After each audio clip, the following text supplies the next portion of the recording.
Hello my dear students, आज मैं आप लोगों की डिमांड पर ही जो है डोमेन, कोडोमेन और रेंज को बताने के लिए जा रहा हूँ। तो देखें, मैंने एक रिलेशन लिया। R is a relation which is such that from A to B। तो कोई ऑर्डर्ड पेयर तो मैं अभी बनाऊंगा बाद में। देखें, मैंने एक सेट A ले लिया। मैंने इसमें कहा 1 2 3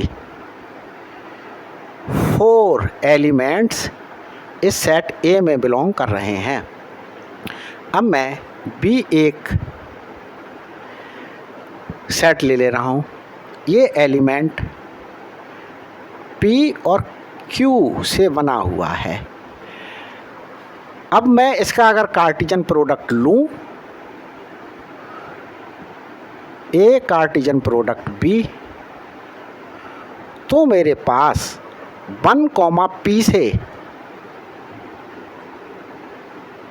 बना हुआ एक ऑर्डर पेयर आएगा, 1, Q से बना हुआ एक ऑर्डर पेयर आएगा, 2, P से बना हुआ एक ऑर्डर पेयर आएगा, 2, Q से बना हुआ एक ऑर्डर पेयर आएगा। अब 3, P से बना हुआ एक ऑर्डर पेयर आएगा, 3, P से बना हुआ एक ऑर्डर पेयर आएगा, और 3, Q से बना हुआ एक ऑर्डर पेयर आएगा। अब 4 से 4, P से बना हुआ ऑर्डर पेयर, 4, Q से बना हुआ ऑर्डर पेयर जो है वो आ रहे हैं। ये देख रहे हैं आप लोग स्टूडेंट्स, मैंने कार्टेशियन प्रोडक्ट ले लिया। तो एक मैं रिलेशन ले रहा हूँ R। तो जो रिलेशन होता है, जैसा आप लोगों को पता है कि ये जो कार्टेशियन प्रोडक्ट है इसी का ही एक सबसेट होता है। इसको मैं एक कर्ली ब्रैकेट में रिप्रेजेंट कर दूं। अब मैंने कार्टेशियन प्रोडक्ट के ही कुछ ऑर्डर पेयर इस रिलेशन R में मैंने लिख दिए। मैंने सपोज कीजिएगा 1, P ले लिया, 2, Q ले लिया, और 2, P भी ले लिया।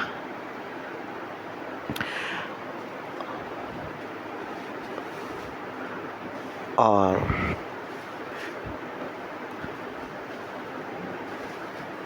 3, P भी ले लिया। तो इस प्रकार से मैंने ये एलिमेंट्स लिए। तो स्टूडेंट्स देखें, एक एलिमेंट और बढ़ा लेते हैं इसमें। मैं एक एलिमेंट ले रहा हूँ। अब 1, A भी एक ऑर्डर पेयर होगा,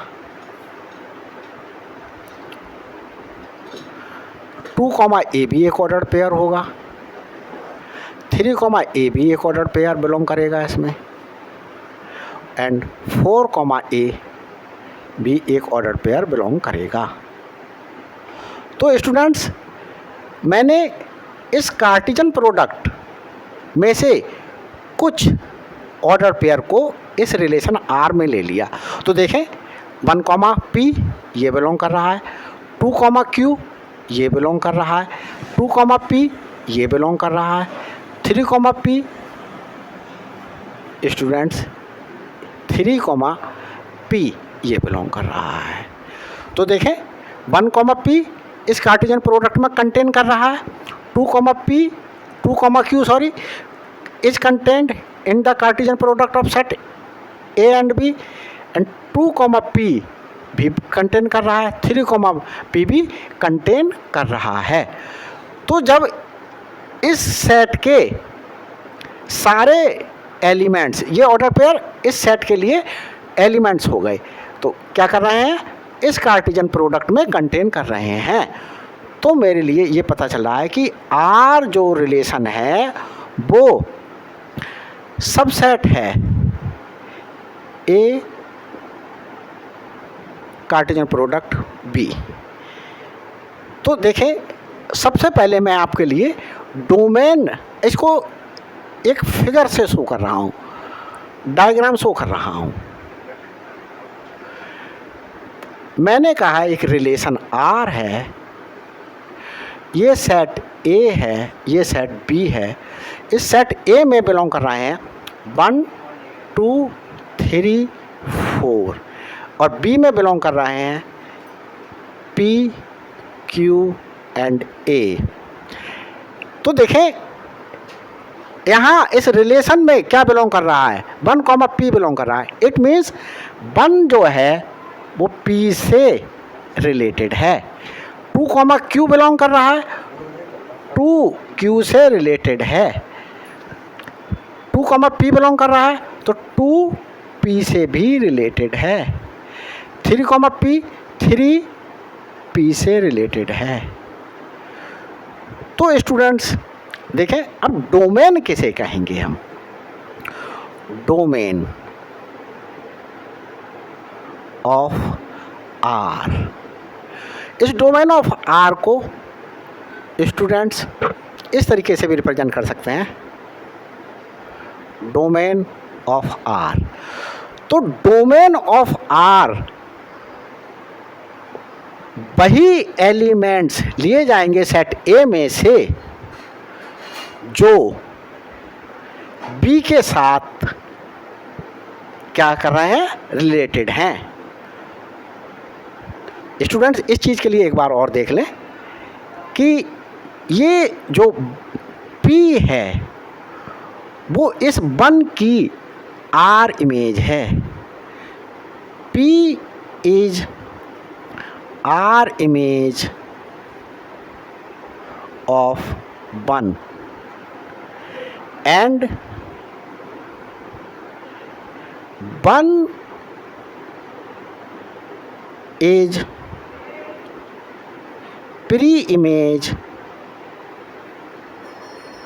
of P। सिमिलरली हम यहाँ पर लिख सकते हैं P is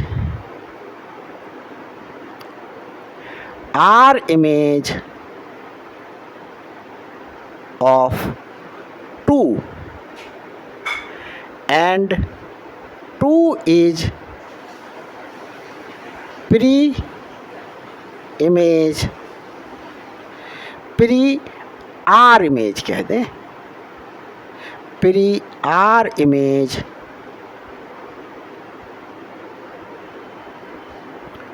of P। Similarly देखें 2 की R इमेज पी भी है, तो क्या लिखें,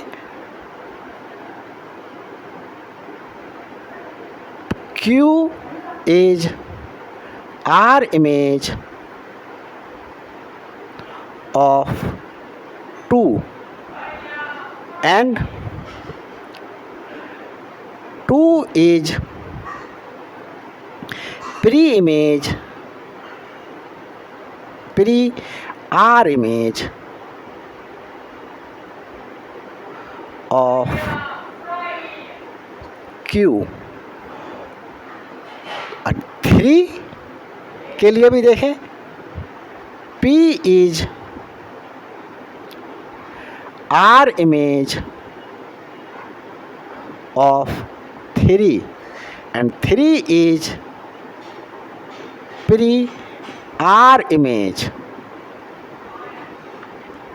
of P। तो स्टूडेंट्स ये शायद कंफ्यूज कर रहा होगा आपको, मैं आपके लिए देखो फिर से एक बार एक्सप्लेन कर रहा हूँ कि 1 जो है वो P से रिलेशन R के द्वारा रिलेटेड है। तो ये जो P एलिमेंट है वो इस 1 की R इमेज है, वही मैंने लिखा है P is R image of 1। तो P जो है वो 1 की R इमेज हुआ। तो 1 क्या हुआ P का, तो 1 जो है प्री R इमेज हुआ, 1 is pre R image of P। इसी प्रकार से 2 का देखें, टू की जो है वो आर इमेज क्या है, पी है। तो देखें तो पी जो है वो टू की भी स्टूडेंट्स क्या है, आर इमेज है। तो P is R image of two. देखें P is R image of two, दिखाई दे रहा है कि टू की इमेज पी है। तो क्या लिखा जाएगा, टू क्या है पी के लिए, तो टू जो है वो पी के लिए प्री इमेज हो गया। तो to is pre R image of P, ये स्टूडेंट्स पी लिखा हुआ है। अब देखें पी की जो है वो क्यू के साथ भी रिलेशन है, तो क्यू इस टू के लिए आर इमेज हो गया। Q is R image of two and Q is pre R image of two. Two is pre R image of Q. Students यहाँ देख रहे होंगे इस डायग्राम में कि थ्री भी पी से रिलेटेड है, तो पी इस थ्री के लिए भी आर इमेज हो गया। P is R image of three and three is pre image of P. तो देखें तो इस डोमेन में क्या लिखेंगे, तो डोमेन में जो है set of all elements which have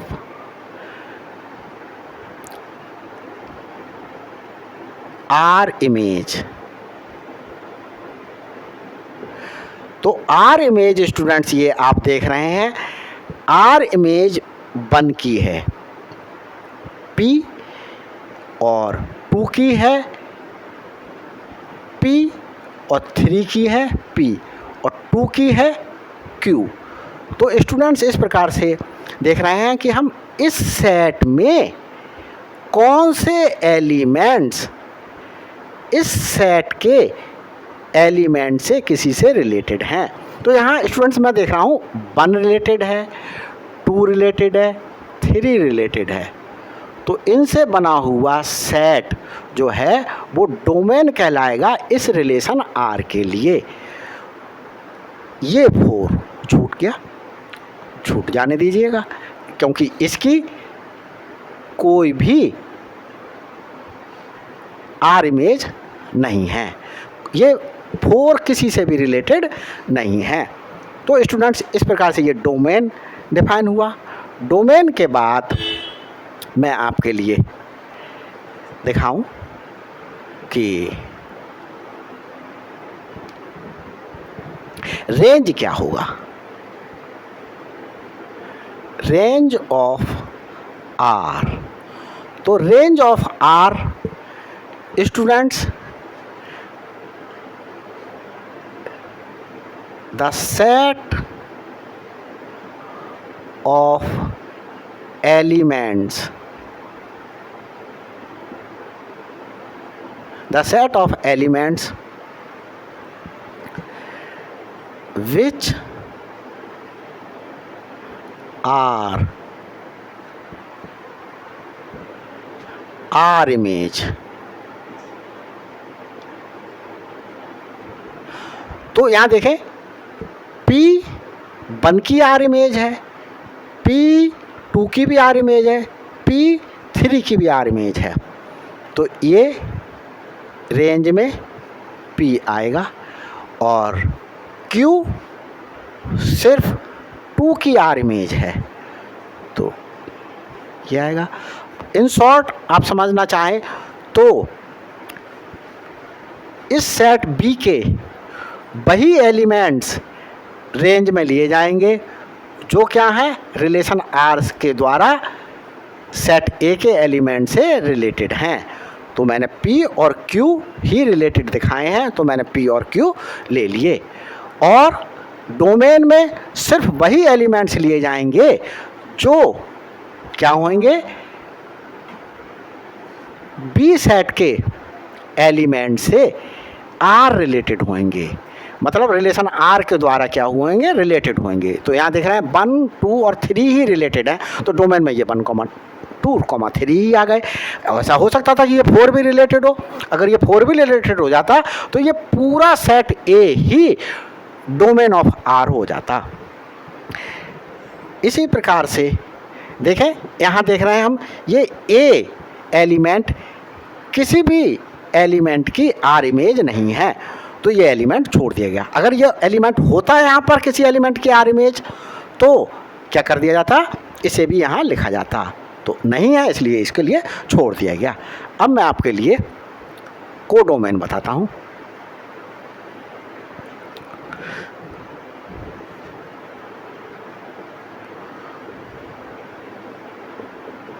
codomain of R, तो कोडोमेन ऑफ आर जो है, जो सेट बी होगा, सेट बी,